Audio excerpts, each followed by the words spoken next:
Shabbat Shalom, everybody. It's Rabbi Stephen, Rob Shmuel ben Yehoshua. Say it with me. Rashbi in the house. Glad to be with you. And, again, sincerely, thank you all for watching my videos, watching my vlogs, video log. And thank you for checking out my website, www.modernrabbistephen.com. And thank you for being part of my life. I sincerely appreciate that. One of my joys, I do a lot of studying about Judaism. Every week I read, the Chumash, and now this year I've decided to read, take a little different path, read the Eitz Chaim, which is the updated Chumash from the Rabbinical Assembly of United Synagogue, which is conservative Judaism. And I've been reading Talmud, and I've also been reading some of the prophets, a book about Samuel, the book of Samuel. And one of my joys in learning is being able to sharing with you, the folks, and for those that of you have joined me in creating our own little independent congregation. Thank you. And for those of you that haven't and are but you're doing something good for you. It's a time now when anti-Semitism has risen. It's become overwhelming almost, and a lot of politicians are being forced, just by the sheer numbers, to address it. And I believe personally that part of what we have to do is to band together, be part of a synagogue, keep Judaism alive.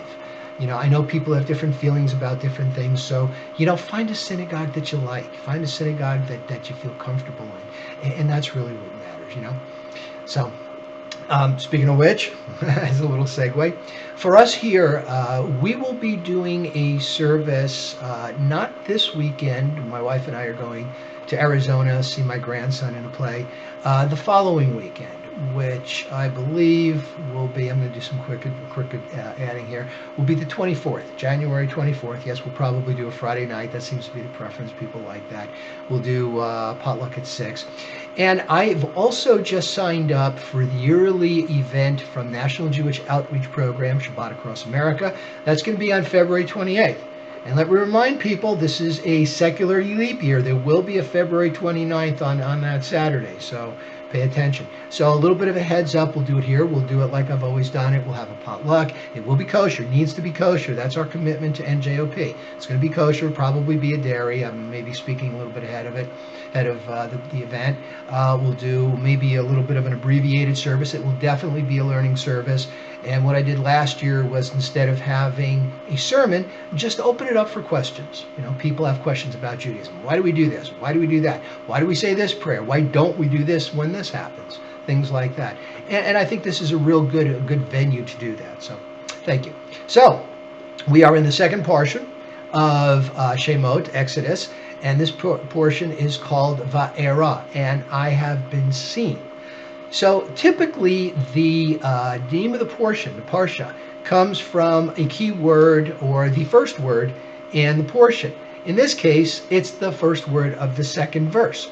The first verse, and this is kind of a little bit of a joke, Vaydaber Adonai Moshe Lemor, and God said to Moses, saying, or Vayomer Adonai Moshe V'Aharon, and Aaron HaKohen, the priest, at times, and said. And that sentence appears a lot. We had a bar mitzvah last couple of years ago, Jack, and his maftir was that sentence. It was almost a gimme, for those of you that play golf, and it's one of the most frequently occurring sentences in the Torah, and it was completely absent from the first book of Genesis, Bereshit, but now it seems to be more prominent. And why is that? Because as we last left the last portion, we last left Moses, okay, he was saying to God, he was complaining, saying, God, they're not going to listen to me. Pharaoh, I went to tell him, let my people go, like you said. And what did he do? He said, okay, now get your own straw. He made it more difficult for an already difficult task. And the elders are blaming me, and nobody's following me. What do I do? And God said, you will see. You will see now what I will do to break Pharaoh. And now God is saying more to Moses. He's saying, I have seen Abraham, Isaac, and Jacob. I have seen the slavery, the burden of my Israelites. I have seen what Pharaoh has done. He has hardened his heart. He will not listen to anything or anybody. He will not accept reality, and this is what I'm going to do. Now, for me, it's kind of been a personal, let's say, call it a challenge. Looking at Moses, this is supposed to be this is not supposed to be. I kind of gave it away a little bit, but Moses is our greatest prophet. Whereas a lot of other prophets, Jacob, when does he talk to God? When he's sleeping. He comes to him in a dream. Same with a lot of the other prophets. And with some of the other prophets, like Abraham and I, it's been kind of sporadic. With Moses, it's like a conversation. It's like they're sitting down having coffee, Moses and Hashem. And that's the communication that God has with Moses. And yet Moses is full of doubt. He described his speech, and we know the story about the speech.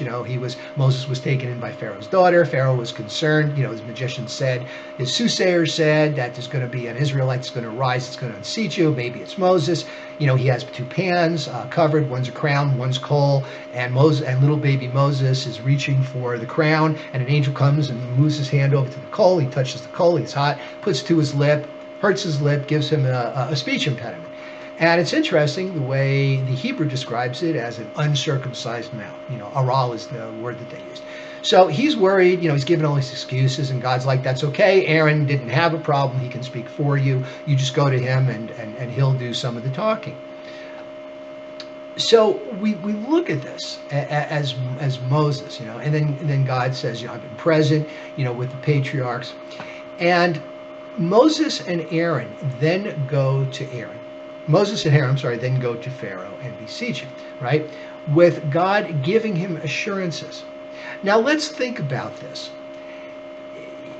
Anybody, I think, if the whole essence of the universe, which is what Hashem is, Kabbalah, Ein Sof, comes to you and says, I want you to do something, you're going to be awestruck, you're going to be afraid, you're going to be doubtful. This is what any human being would experience.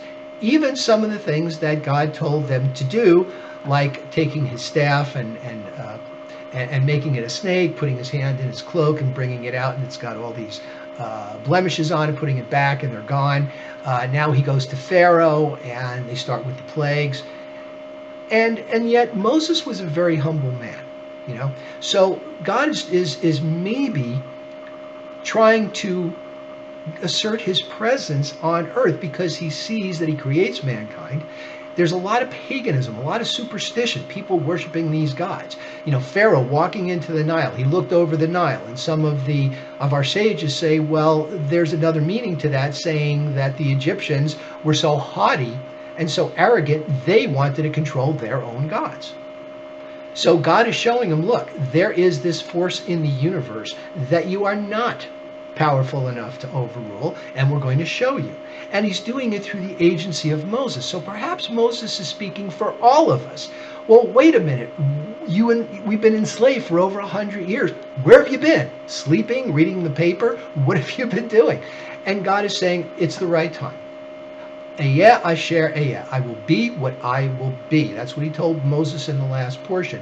And now he's manifesting. He's showing the world that there is an essence that is above all this paganry, all this idolatry, all these people trying to worship themselves by being above their gods. There is a higher authority to whom to answer. And God is doing this through Moses. And these plagues are showing God's might. The second prayer of the Amidah, Mechayeh HaMeitim, who restores the dead. Very powerful. And he takes Moses and Aaron and leads them to Pharaoh's court. And Moses says, let my people go. Pharaoh's like, I do not know your God. Your God. Now, yeah, part of that was arrogant. But part of it is that it was true. His courtiers, people in his court, I'm not sure what the right word is, but the people in his court, they knew all the 70 nations on the earth. They really did not know about this new concept of Hashem. They had no idea. Yud Hey Vav Hey. They don't know the God. So in a way, he was speaking the truth, but he said it arrogantly because, show me. And that's what Moses did. He starts showing them. He starts basically showing them the plagues by attacking his God. Now, one more thing. We're starting to get close to our time here. My 10-minute tour, which is really 11 minutes. Thank you for your patience. But the second plague was Sfardim, frogs. And the croaking frogs came up, and they were everywhere. They were in people's food, and they're croaking. They couldn't go to sleep. Rashi says Sfardeim really meant crocodiles, and always wondered what made him say that. Come to find out, in the Eitz Chaim, it talks about the fact that the Egyptians had a crocodile god called Sodek. They also had a frog god called, I think, Hupat, but they had a crocodile god. And remember, frogs are crocodiles. The whole point of this was to attack Egypt's gods and say, look, see, your gods are not like the one true Hashem. And that might have been part of it. So the Eitz Chaim also, in closing, makes an interesting case about how this could have been a natural phenomenon. How sometimes when there's a lot of rain, the Nile is fed by rivers from Ethiopia, and there's this red clay that's full of sulfur, comes in, it's got a lot of bacteria. The fish ate it, they died, the Nile got bloody, and then the frogs couldn't stay in the Nile, so they came up on the land, and it's very interesting. So anyway, thank you for listening again. And Shabbat Shalom. May God bless you all, and thank you for listening.